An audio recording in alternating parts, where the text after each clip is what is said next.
pili ambalo amekosa. Pia ulikuwa na hali gani pale Panzu kaweka pasi akapunguza wa kwanza akapunguza kipa nyavu hizi hapa. Nilikuwa nimeshasimama kushangilia. Na naamini kila mwana Simba kwa sababu katika maeneo kama yale Jean Charles Ahoua hakuna namna anaweza akakukosa. Lazima ukubali hilo kwamba Jean Charles Ahoua kwenye eneo lile anakuwa na utulivu zaidi ya maji kwenye mtungi. Leo sijui kitu gani kimetokea.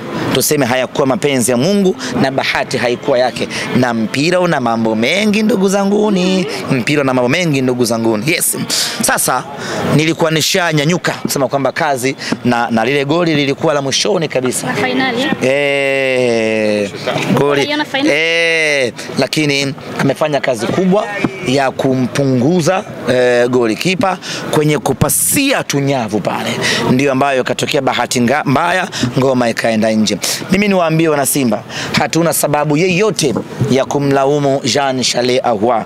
Ametimiza majukumu yake ipasavyo leo, ametufungia goli moja na amekosa goli jingine. Ni hali ya kimchezo, hali ya kimpira, pressure ni kubwa, muda umeisha. Kama itoshi mpinzani anakuja huko nyuma naye anakuja na pressure yake, akakosa utulivu, akapiga nje. Jukumu letu kama wana Simba ni kusimama na Jean Charles Ahoua. Tusifanye upande mmoja sumu, upande mmoja maziwa.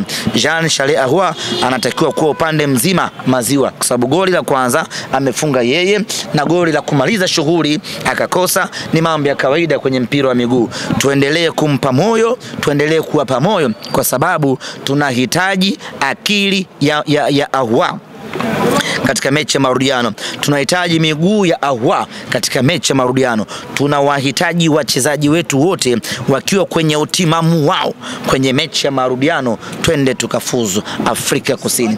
Mimi ni wahakikishie tutarudi hapa tarehe 28 ya mwezi wa pili kwa mapenzi yake Mwenyezi Mungu. Mwezi wa 4. Tukiwa finali. Semaji pale kwenye VAR check, baadhi ya wachezaji walikuwa wanahamasisha mashabiki kushangilia. Hili ina tafsiri gani? Watu wasikae kinyonge, ndio tafsiri yake. Na wachezaji wetu walishajua lile ni goli halali. Kwa hiyo maamuzi alivyoenda kucheki kwenye VAR walijua tu hakuna maamuzi ya tofauti. Kwa hiyo wakaendelea kuambia mashabiki wetu kwamba nyie endeleeni na furaha. Hii ni chombo, hii ni kamba halali kabisa. Watanzania wanaoishi Afrika Kusini, tuanze kujiandaa. Wale wa Joburg, wale wa Pretoria, wale wa Cape Town na wale wenyeji wetu wa Durban, wote tujikusanye. Tunachokitaka, hii timu haina watu. Kocha alisema kama Azam FC. Yes, kama Azam FC fan.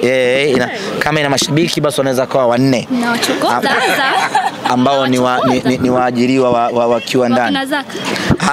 Haina watu. Na bahati nzuri zaidi hawachezei nyumbani kwao Cape Town.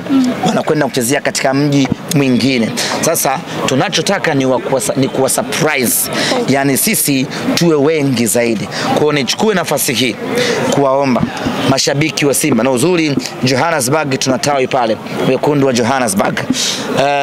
Nichukue nafasi hii kuwaomba wekundu wa Johannesburg, Pretoria, Durban, Cape Town, maeneo yote ya mji wa South, sio tu hapo, wana Simba waliopo Zambia, waliopo Botswana, waliopo Uswatini, Zimbabwe, wote tukusanyike kwa pamoja Afrika Kusini kwenda kuipeleka Simba yetu finali.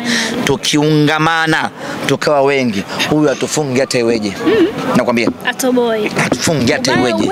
Sisi tukatolewe na Stellenbosch, tunaiona finali hapa. Tutaenda kufia hapo. Nakwambia yote ya South ambayo inapata goli kwa mecheza jana. Na timu yote ya South ilipata goli nyumbani kwake. Na mechi ya marudiano hawatopata goli. Itawageukia. Wewe Simba tali. Finali hapa. Ulie tena. Yani tuishie kunawa. Kula tusile. Watu watamani kuona tuna machozi. Wewe nenda Babati kaka. Haya kuhusu. Nenda Babati. Asante jamani.